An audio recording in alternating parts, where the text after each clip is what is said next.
મારું નામ હિતેશ કુમાર જય કિસાન એગ્રો ડોફાડા ચોકડી. સીએમ બાયોટેક જે કંપનીની અબાપ્રો કરીને એક પ્રોડક્ટ આવે છે, જે પ્રોડક્ટનું મેં રિઝલ્ટ લીધેલા છે. મેં મરચીની અંદર અને કોટનની અંદર આ બે પ્રોડક્ટ બહુ સારી ચલાવડાવી છે. જ્યારે શરૂઆતની અંદર અમને ખ્યાલ નહોતો, સાહેબે મને 1-2 ડેમો આપ્યા, એના પછી અમને આનો કોન્ફિડન્સ વધ્યો. જ્યારે ફાર્મર લેવલથી નીચે રિક્વાયરમેન્ટ આવી ત્યારે અમે આ પ્રોડક્ટ વેચી છે. હાફ વર્ષ પૂરું થઈ ગયું હતું, એના પછી અમે આ પ્રોડક્ટ વેચી છે. છતાં પણ અમે 40 થી 50 લીટર જેવી આ પ્રોડક્ટ વેચી હતી. કોટનની અંદર અને મરચીની અંદર બહુ સારા રિઝલ્ટ મળ્યા છે.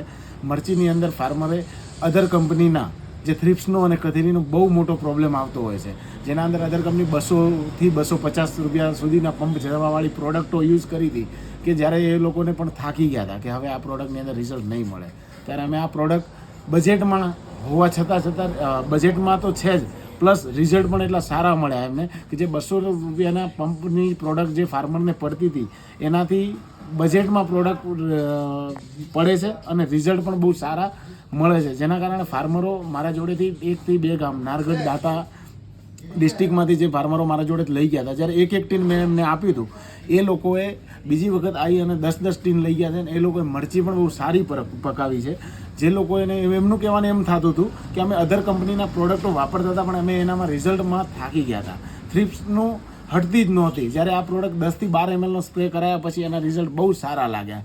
જ્યારે એમને વારે ઘડી 8 થી 10 સ્પ્રે એ લોકોએ લીધા હતા, પ્રોડક્શન પણ સારું આવ્યું. માર્કેટની અંદર મરચી પણ એને વિચાર્યું હતું કે અમારું પ્રોડક્શન એટલું નહીં આવે, એ પ્રમાણે પ્રોડક્શન પણ બહુ સારું આવ્યું. અને છોડ લાસ્ટ ટાઈમ સુધી એનો ગ્રીન અને લીલો છમર્યો હતો.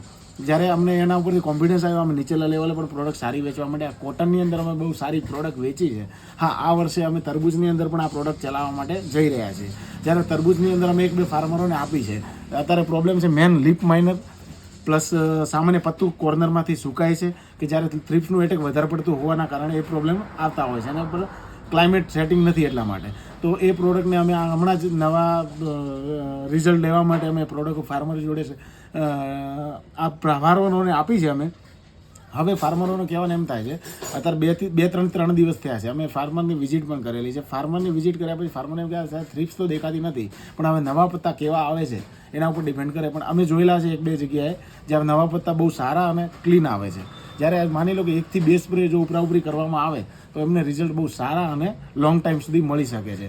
હાઈ લેવલની પ્રોડક્ટ યુઝ કર્યા પહેલાં જો એકવાર આ પ્રોડક્ટનો જો રિઝલ્ટ લેશે તો એમને હાઈ લેવલની પ્રોડક્ટ યુઝ કરવી પડશે નહીં, જેના કારણે ફાર્મરને 2 ફાયદા થાય છે. એક, એમની કોસ્ટ પણ બચે છે ને ઓલ ઓવર એને ફાયદો પણ થાય છે. અને પ્રોડક્ટ સારી છે, એકવાર ટ્રાય કરો પછી કહેજો. અને મેં તો ટ્રાય કરાવડાવ્યું છે, અમારા ફાર્મરોને પણ અમે ટ્રાય કરાવડાવીએ છીએ.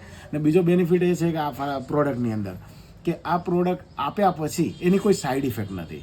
મેન વસ્તુ એ છે કે ટેમ્પરેચર હાઈ છે, આ પ્રોડક્ટ આપી તો એને ટેમ્પરેચરના કારણે માની લો કે છોડ થોડો સ્ટ્રેસમાં આવે એવો કોઈ પ્રોડક્ટ નથી. માની લો છોડને ગરમ નથી પડતી. એટલે આ પ્રોડક્ટને ઉનાળાની અંદર અમે પ્રોડક્ટ આપવા માટે અમે પહેલાં એ જ કન્ફ્યુઝન હતું કે ઉનાળાની અંદર ગરમ ના પડે ને પ્રોડક્ટ એમ, કારણ કે ઇસી ફોર્મ્યુલેશનમાં આવે છે એટલે થોડું ટેન્શન રહેતું કે કઈ રીતના થાય. પણ એવો પ્રોબ્લેમ કયા લાગતો નથી. અમે અત્યારે ટ્રાય લીધેલા છે, બહુ સારા રિઝલ્ટ છે. Okay, thank you.